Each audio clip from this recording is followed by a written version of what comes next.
Dear friends, my name is Advocate Amit Awasthi. Welcome to my YouTube channel Awasthi legal knowledge. आज हम discuss करेंगे police chargesheet के बारे में। ये शब्द आपने जरूर सुना होगा, पॉपुलर वर्ड है। चार्जशीट जो शब्द है इसको हिंदी में हम कह सकते हैं आरोप पत्र, अभियोग पत्र, और इसके लिए सबसे ज़्यादा पॉपुलर टर्म जो आपने सुना है वो है चालान। कई बार आपने सुना होगा, पढ़ा होगा कि पुलिस ने चालान पेश कर दिया या पुलिस चालान पेश करने वाली है, सीबीआई ने चालान पेश कर दिया। तो आज हम इसी पर डिस्कस करेंगे कि चार्जशीट क्या होती है। डियर फ्रेंड्स, जो एफआईआर होती है, फर्स्ट इंफॉर्मेशन रिपोर्ट, उसको पुलिस स्टेशन में दर्ज करवाने के दो तरीके हैं।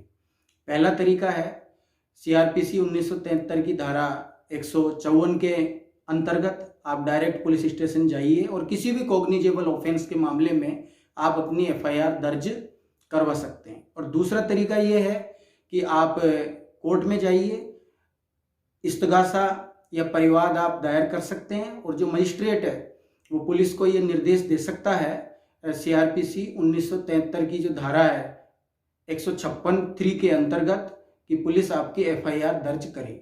अब दोनों ही मामलों में एफआईआर पुलिस स्टेशन में दर्ज होती है। जैसे ही एफआईआर पुलिस स्टेशन में दर्ज होती है तो उस पर इन्वेस्टिगेशन प्रारंभ हो जाता है। एक जानकारी मैं आपको और देना चाहूँगा कि सीआरपीसी 1973 की जो धारा है 154(2) के अंतर्गत जो कंप्लेनेंट है, जो शिकायत करता है, उसको एफआईआर की जो कॉपी है वो फ्री ऑफ कॉस्ट प्राप्त करने का भी लीगल प्रोविजन है। अब जब किसी भी कॉग्निजेबल ऑफेंस के मामले में एफआईआर दर्ज हो गई है तो ऐसी स्थिति में उस पर पुलिस इन्वेस्टिगेशन प्रारंभ कर देती है।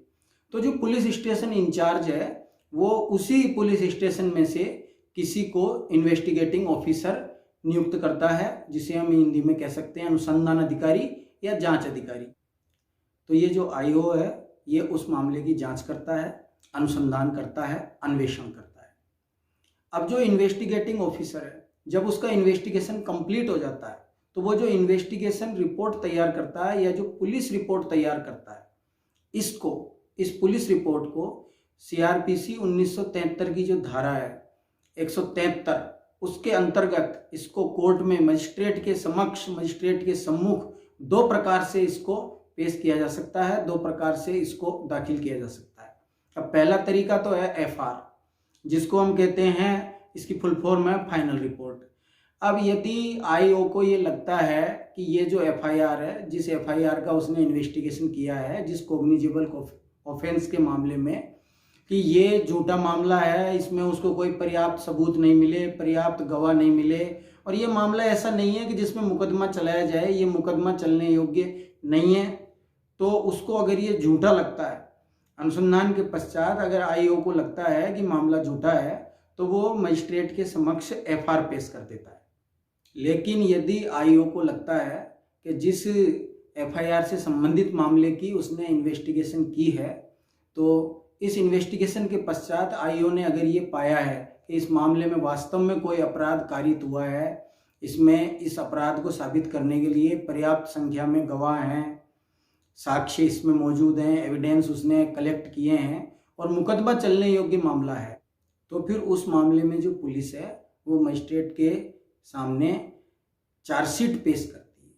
और ये जो चार्जशीट है ये ही आज का हमारा मूल टॉपिक है कि ये चार्जशीट होती क्या है। अब चार्जशीट की फ्रेमिंग कैसे होती है, चार्जशीट के अंदर कौन कौन से एलिमेंट्स इंक्लूड होते हैं। देखो, चार्जशीट जो होती है, चार्जशीट की जो फ्रेमिंग है, इसमें कौन कौन से एलिमेंट्स इंक्लूड होते हैं इसके बारे में अब मैं आपको बताना चाहता हूँ।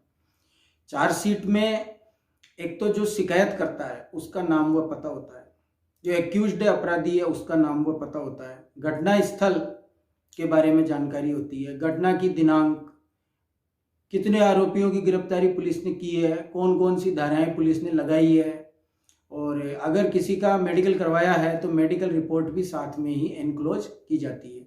तो इस प्रकार से चार्जशीट एक रिटन डॉक्यूमेंट होता है जो पुलिस के द्वारा मजिस्ट्रेट के समक्ष पेश किया जाता है, दाखिल किया जाता है। अब प्रश्न उठता है कि पुलिस को चार्जशीट कितने समय के अंदर अंदर पेश कर देनी चाहिए, क्या इसका लॉ में कोई प्रोविजन है, इसके लिए कोई समय सीमा है, कोई टाइम लिमिट इसके लिए है। तो डियर फ्रेंड्स, यस, इसके लिए टाइम लिमिट है।